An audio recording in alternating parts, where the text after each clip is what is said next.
अस्सलाम वालेकुम। उम्मीद करता हूँ आप सब लोग खैरियत होंगे। तो आज की वीडियो में हम देखेंगे CS 409 प्रैक्टिकल की फर्स्ट असाइनमेंट, सेमेस्टर है स्प्रिंग 2025। ठीक है। सब्जेक्ट है इंट्रोडक्शन टू डेटाबेस एडमिनिस्ट्रेशन। इसकी यहाँ पे कुछ इंट्रोडक्शंस हैं, इंस्ट्रक्शंस हैं, सॉरी। ये आप देख सकते हो। मेन चीज़ ये है कि ये चीटिंग नहीं होनी चाहिए, प्लेजरिज्म नहीं होना चाहिए। सबमिट आपने कौन सी चीज़ करनी है, submit the assignment in doc file. ठीक है। ये MS वर्ड का डॉक्यूमेंट फाइल होनी, MS वर्ड की डॉक फाइल होनी चाहिए। ठीक है, डॉक्यूमेंट फाइल। हाँ, अब क्वेश्चन आता है MS विजू या पेंट की डायग्राम है तो वो कैसे करेंगे। तो वो एक फ़ाइल बना के सोल्यूशन की मैं आपको दिखाता हूँ, इसी में ऐड करनी है। तो ये बाकी की पॉइंट, ये सब्जेक्टिव इतने इंपॉर्टेंट नहीं है, मेन क्वेश्चन पढ़ना है। एक एंटिटी रिलेशन डायग्राम आपको दी हुई है। ठीक है, आपने क्या करना है, एंटिटी रिलेशन डायग्राम में से कुछ टास्क उन्होंने क्वेश्चंस पूछे हैं वो हमने बताने हैं। पहले तो उन्होंने पूछा है कि फॉरेन कीज कितनी है, लेकिन अब ये उन्होंने डायग्राम से नहीं पूछी, इसको पूरा रीड करना है।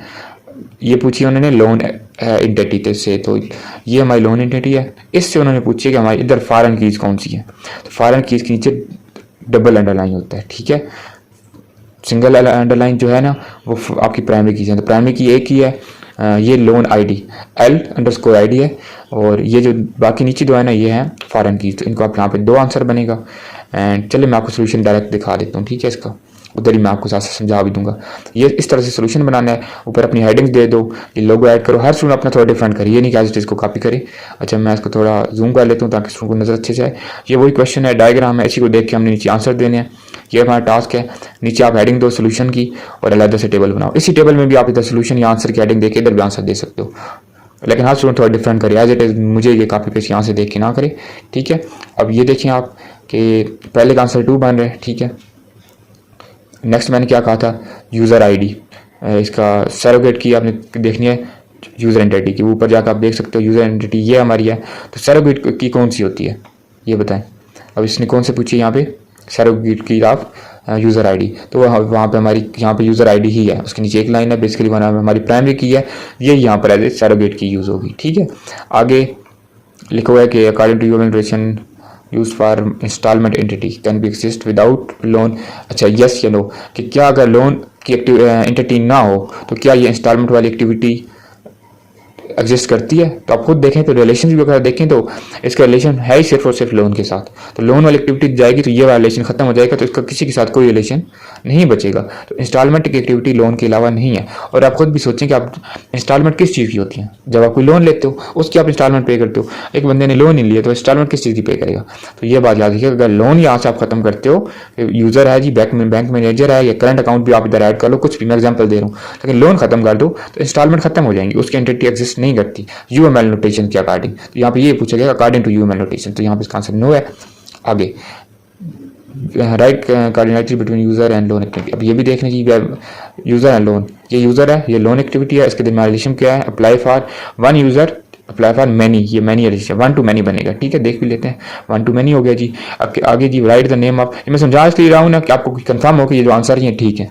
ठीक है, कोई मसला नहीं है। और पेपर में आपको इसी तरह के क्वेश्चन आते हैं, लॉन्ग शॉर्ट MCQs। तो ये आपको अगर वीडियो भी देख ली तो आपको एग्जाम में भी हेल्प होगी। ठीक है, तो आगे देखते हैं जी, राइट द नाम of attributes only one which is candidate की एक्सेप्ट प्राइमरी की in the bank manager activity. Bank manager की एक्टिविटी के अंदर हमने कौन सी चीज़ बतानी है, कैंडिडेट की सबसे, और बतानी सिर्फ एक है। क्यों, क्योंकि कैंडिडेट की मल्टीपल्स होती हैं या हो सकती हैं, अब होती हैं कि नहीं, यार हर दफ़ा कंफर्म नहीं होता, लेकिन हमने एक बतानी है।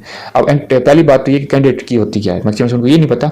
ये चीज़ मैं इसलिए समझा रहा हूँ कि आपको यहाँ पे समझ भी आ जाएगी, आपके पेपर में भी अच्छी हेल्प हो जाएगी, और असाइनमेंट तो बन ही जाएगी। असाइनमेंट वैसे इतनी मुश्किल नहीं थी, आप इसका स्क्रीनशॉट लेके टाइप कर लो, लेकिन समझोगे तो आपका आगे फायदा होगा। आपके डेटाबेस में भी ये सब क्वेश्चन आते हैं, डेटाबेस के सब्जेक्ट्स में भी, ये भी बेसिकली डेटाबेस एडमिनिस्ट्रेशन है। अच्छा सुनिए मेरी बात, बैंक मैनेजर, इसके अंदर तो होगी हमारी प्राइमरी की, वो तो हमारी ये BMID है। ठीक है, ये तो बैंक मैनेजर ID बन गई, इसको तो प्राइमरी हो गया। कैंडिडेट की वो कीज होती हैं जो प्राइमरी कीज बन सकती हैं, मतलब वो यूनिक होती हैं, उनका डुप्लीकेशन नहीं पॉसिबल। तो वो प्राइमरी कीज बन सकती हैं लेकिन बनती नहीं है, क्योंकि बना तो हम एक ही सकते हैं प्राइमरी की, बाकी फिर हम कैंडिडेट की कहते हैं।